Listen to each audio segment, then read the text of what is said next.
Okay, so here we go with the review. Now, the way it started off was, we know Veronica is crazy, but she took it to a whole another level of crazy.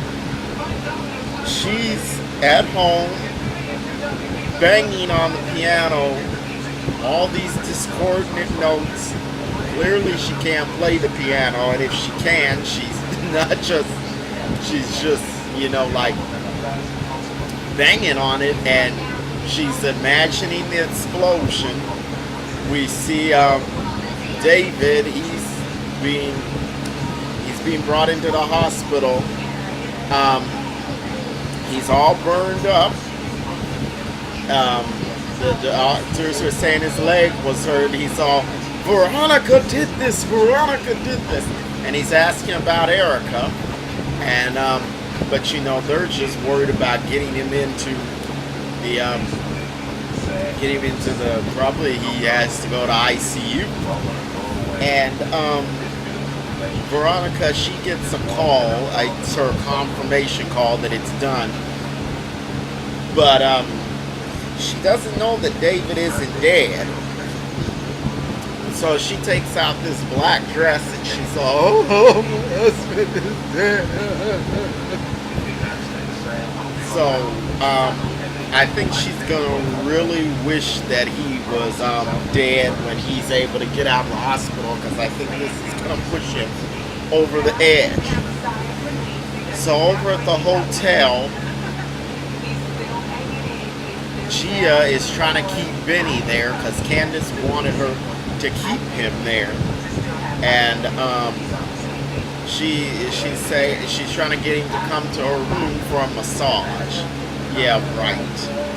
And Benny finally agrees to come to her room, and so Gia texts Candace and says, "Okay, well, I had to get him to my room." And Candace is telling her, don't sleep with him. Don't do it. I'm warning you.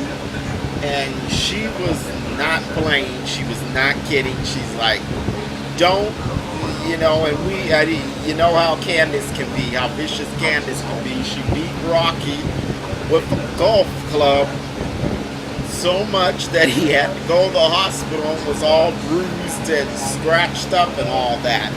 And she was like, I mean it.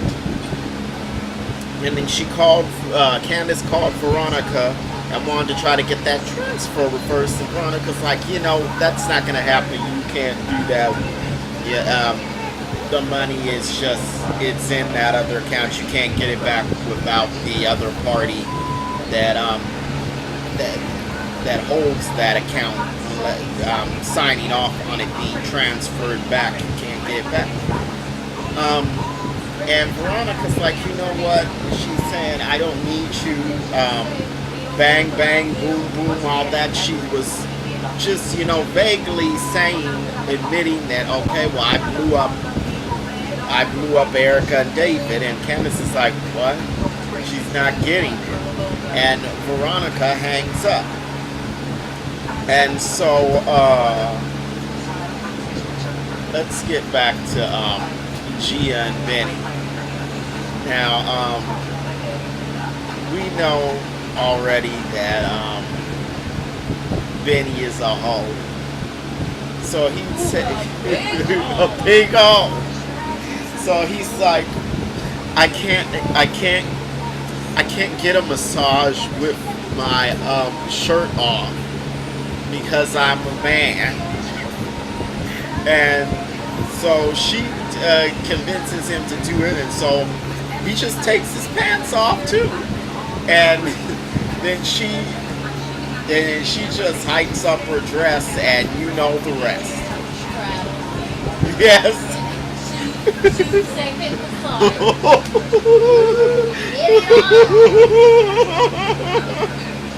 Okay. And so at that bar that the Malone's on, Mitch he comes in there and he's talking to some of the, I guess, just I guess you just can call them staff of his family, and they're talking about how they need to get Benny because of what he did to Benny. And we know that, and we already know that Mitch talked to his uncle, and his uncle told him, it was this Wyatt kid, and it was Wyatt. It wasn't that black. And he told him. So he told Mitch, okay, so go on down to the bar and check the ATM. There's a video and all of that, and you'll see who actually did this to me. So Mitch gets all the information from the ATM and the video, all of that, and so it's Wyatt. So that's enough for him to convince the staff to call up the hit, but they can't get a hold of the hitman. So he's trying to call. He has to call Benny. Benny, of course, does not answer his phone because he's preoccupied. He's preoccupied. And Mitch leaves him a message. He calls back right away, leaves him another message, and so obviously he's not getting the messages. So Justin, he's at the police station, and he's sitting across from this police officer. She's a lesbian, and he gets angry at her.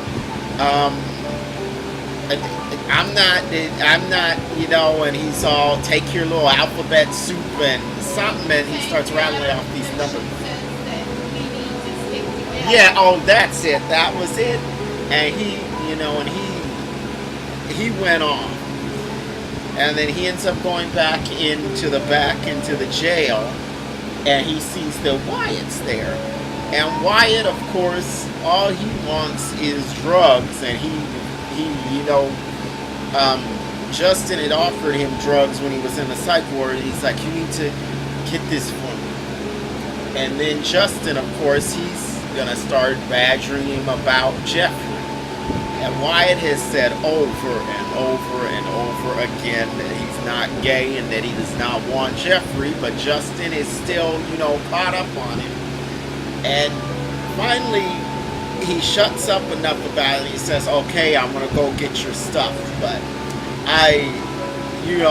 Justin's probably going to go get him something bad that'll kill him.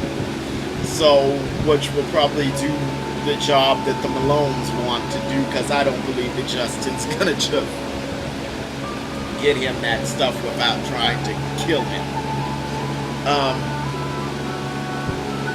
So, at the bar, Jeffrey is talking to RK, and he wants to know what Justin did to RK. And RK says, well, nothing happened. But Jeffrey thinks he's lying because, from a few seasons back, we know that Justin put Jeffrey in the back of a squad car and was touching him. And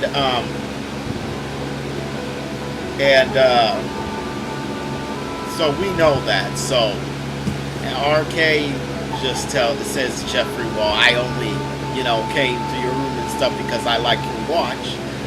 And Jeffrey said, well, this was a gift, so you'd have a hard time getting it from me. You wouldn't be able to get it from me. And he just says, RK said, well, bartending is my game. That's all I do. And I'm like, yeah, right.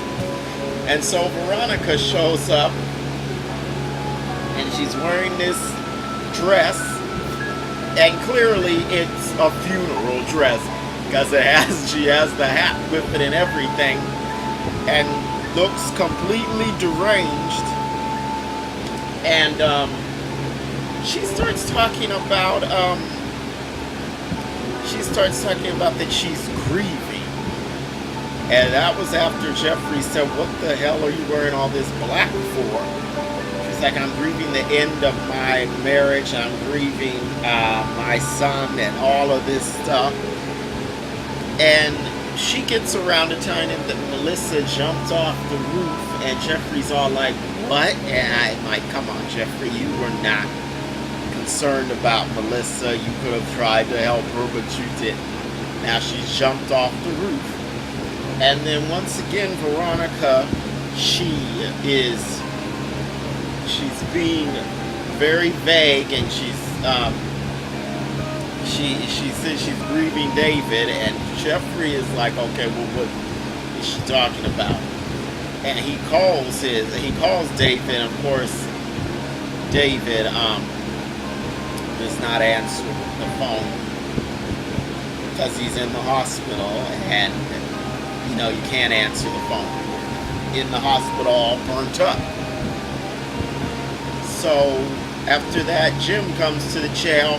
He wants to see why it's that same desk sergeant that gave Hannah trouble, and he's like, okay, well, and Jim just says, okay, well, I'm his lawyer and I'm a judge, I want to see him right now.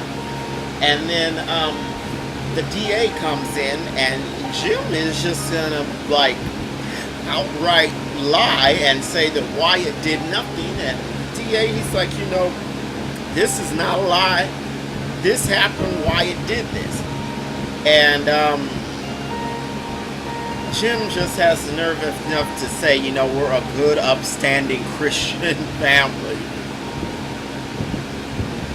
Which, that was really, that was a huge lie. And, he really stretched it with that one. And finally, the DA, he tells him about David being in the hospital, and he's like, what happened to him?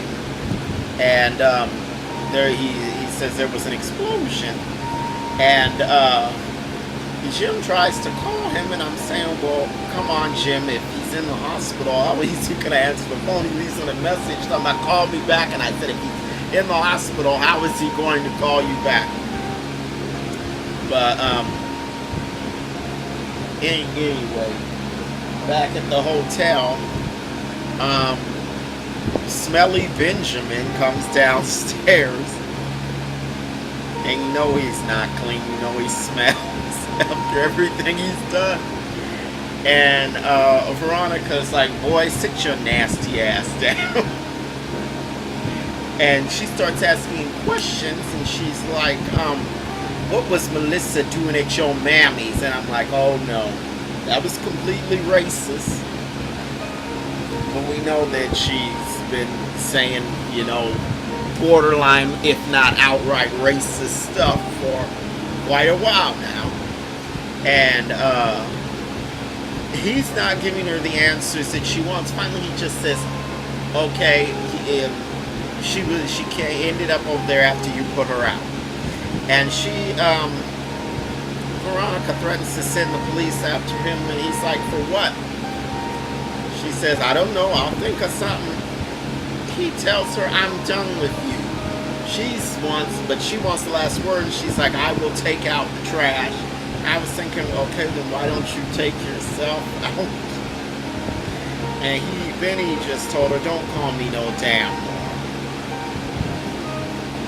But we know that she's not going to leave it at that. She's going to start something else somehow.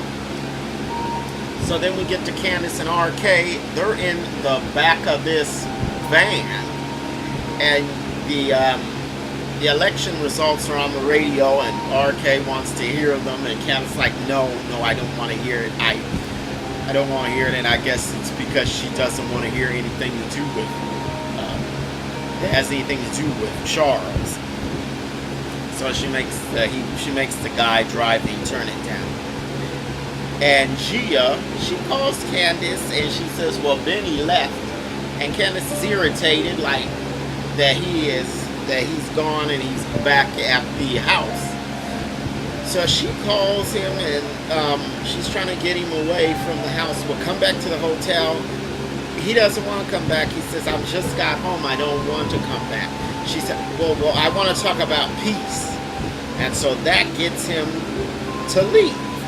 Once Benny drives away, she tells her thug, she says, Malik, go. And so Hannah's getting ready to go to bed. She gets a call from Derek, and he can't come over because somebody he's doing a job for, they have an emergency, and it's going to take much longer than he thought. That was that. Catherine calls Hannah because she heard about Melissa jumping off the roof and stuff, and Hannah won't even say how Benny knew Melissa. Catherine asked her, and Hannah's like, I don't know. And after she gets off the phone, she gets off the phone with Catherine because she thinks she hears Benny coming in the house, and but it's not Benny. We know that it's Candace's hired thug or whatever. I guess she hired him. I guess she had somebody to pay him. She's I guess she's gonna give him a cut of what she stole.